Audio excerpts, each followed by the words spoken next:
આજે આપણે operation shield અંતર્ગત આણંદ ખાતે એલિકોન કંપની આવેલી છે, ત્યાં એક મોક ડ્રીલનું આયોજન કરવામાં આવ્યું હતું.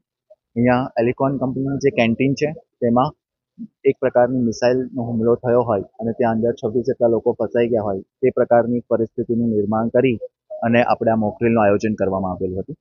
અહીંયા આપણી સાથે અત્યારે મોક ડ્રીલમાં 100થી વધારે સિવિલ ડિફેન્સ વોલેન્ટિયર્સ, જેઓને આપણે હમણાં નિમણૂક આપી છે, તેઓ આપણી સાથે જોડાયા છે.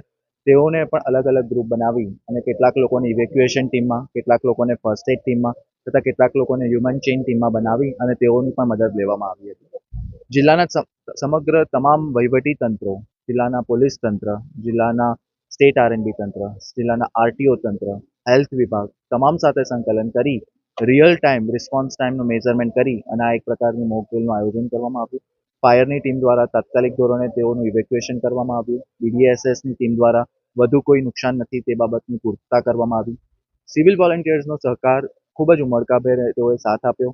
તેઓએ પોતે હ્યુમન ચેઇન બનાવી, લોકોના રેસ્ક્યુ માટે, લોકોના ફર્સ્ટ એડ માટે મદદરૂપ થયા અને અહીંયાથી તમામે તમામ લોકોને એમ્બ્યુલન્સમાં આવી અને ત્યાં સિવિલ હોસ્પિટલ ખાતે લઈ જવામાં આવ્યા. ત્યાં પણ કેટલા સમયમાં તેઓ ત્યાં પહોંચ્યા, ત્યાં કેટલા સમયમાં તેઓને ટ્રીટમેન્ટ મળી, તે તમામ આપણે નોંધી અને તમામ એજન્સીઝનો રિસ્પોન્સ ટાઈમ નોંધી અને આ મોક ડ્રીલ પૂર્ણ કરેલ છે. તમામ લોકોએ ખૂબ જ ઉત્સાહપૂર્વક ભાગ લીધો અને જે સિવિલ ડિફેન્સ વોલેન્ટિયર્સ છે તેઓને મારે એક વખત અભિનંદન આપવા માટે હું ગણું છું.